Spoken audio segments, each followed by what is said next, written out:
Hello les cultivés, j'espère que vous allez bien. Alors aujourd'hui, nouveau cliché doré, les noirs ont peur des chiens. Qui n'a jamais entendu ça? Qui n'y a jamais cru? Et qui en est peut-être victime? Alors ça s'explique, on va faire simple. Durant l'esclavage, donc là je parle sur l'Amérique en fait, on utilisait les chiens justement pour traquer les esclaves. Les chiens étaient dressés et à la base on utilisait ce qu'on appelait les limiers cubains. Donc les limiers cubains, c'est une race de chiens qui était dressée justement pour reconnaître la race.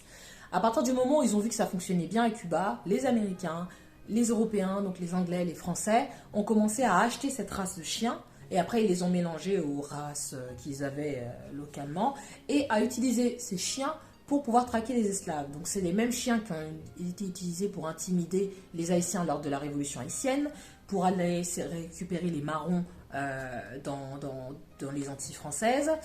Et c'est aussi les mêmes chiens qui ont été utilisés aux États-Unis lors du traçage des esclaves, mais aussi lors des mouvements des droits civiques.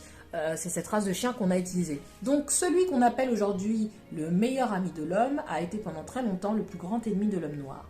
Et donc là, pourquoi est-ce que je vous explique ça? Vous devez certainement vous dire, oui, mais quel est le lien avec les noirs d'aujourd'hui? Quel est le lien? Pourquoi est-ce qu'il y a encore quand même autant de noirs qui ont peur des chiens? Come in! What's up? Oh, shit! No!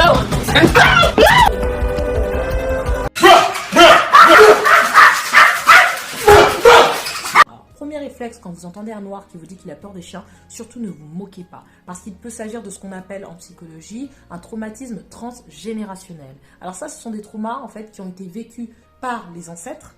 Et en fait, quand vous subissez un trauma, il y a une modification au niveau de votre gène qui va modifier votre ADN. Et du coup, il y a une transmission au sein de votre ligne familiale. Ce qui veut dire que si vous ne traitez pas ce trauma, vos enfants vont le vivre, les enfants de vos enfants vont le vivre, jusqu'au jour où vous allez vous dire, il y a un truc, et découvrir ce que c'est. Donc, la science a développé plein de choses telles que... Voilà, je ne vais pas dire les mots parce que je ne veux pas dire de bêtises, mais voilà, qui vous permettent justement de trouver des explications. Alors, comment ça se manifeste? Donc déjà, vous avez certaines peurs, mais il peut y avoir aussi des rêves qui vont vous révéler certaines choses, parce que oui, la science est aussi bien développée, c'est pas quelque chose de démoniaque, c'est de la psychanalyse, c'est de la psychologie, donc c'est pas quelque chose de démoniaque. Et parfois, vous pouvez vivre une situation dans un rêve, vous ne comprenez pas d'où ça vient, vous vous dites « Ah, c'est l'avenir ». Non, parfois c'est juste une situation que vos ancêtres ont vécue et que vous revivez parce que c'est dans vos gènes. Et donc, si vous voulez faire plus de recherches sur les traumatismes transgénérationnels, je vous invite à regarder sur internet, c'est très très très intéressant. Et ça n'a rien à voir avec uniquement les noirs, c'est vraiment quelque chose de général. Mais la communauté noire, elle a ce traumatisme transgénérationnel dû à l'esclavage. Et donc en fait, ça fait que vous allez avoir des comportements, vous allez avoir des ressentis qui sont les ressentis que vos ancêtres ont vécu. Ça veut dire que parfois, une personne qui se fait courser par un chien, au lieu d'avoir un simple sentiment peut-être de crainte parce qu'il va peut-être vous mordre ou autre, c'est comme si c'était toute sa vie en fait, comme si cette personne avait l'impression qu'elle allait mourir. Il y a des gens qui rêvent de ça.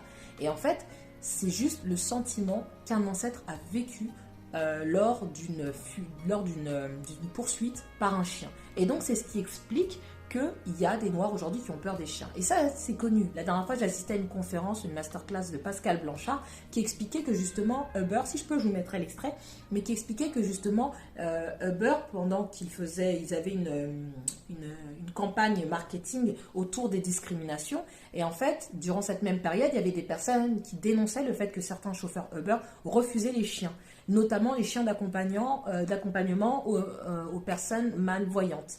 Et donc, Pascal Blanchard, justement, il disait, mais en fait, les gens ne prennent pas conscience que pour les populations noires, un chien, ça rappelle de mauvais souvenirs. Il y a un trauma qui n'est pas encore traité. Eh bien, certains chauffeurs noirs de chez Uber refusaient d'avoir des passagers avec des chiens dans leur véhicule. C'est quelque chose qui est très compliqué. Qui peut s'expliquer, qui peut travailler par la formation. Mais en tout cas, il y a un travail très particulier à faire parce que là, on a affaire à quelque chose qui est le fruit de l'histoire. C'est pas un sujet neutre. Tu ne peux pas juste s'aborder en disant qu'il faut aimer les chiens. Donc c'est important même dans les publicités de connaître l'histoire.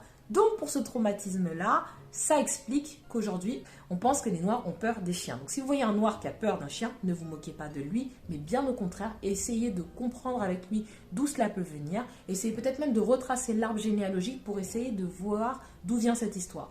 Alors ceux qui vont me dire, oui mais en Afrique, je sais pas, là tu me parles des Amériques et tout, mes amis. La seule chose que je sais, c'est qu'on a les mêmes mots. Qu'on soit en Afrique ou en Amérique, on a les mêmes mots MAUX. Donc ça veut dire que très certainement, on a dû aussi avoir ce traumatisme avec les chiens. Simple, je fais avec le résultat. Voilà. Hey, t'oublierais pas un petit truc?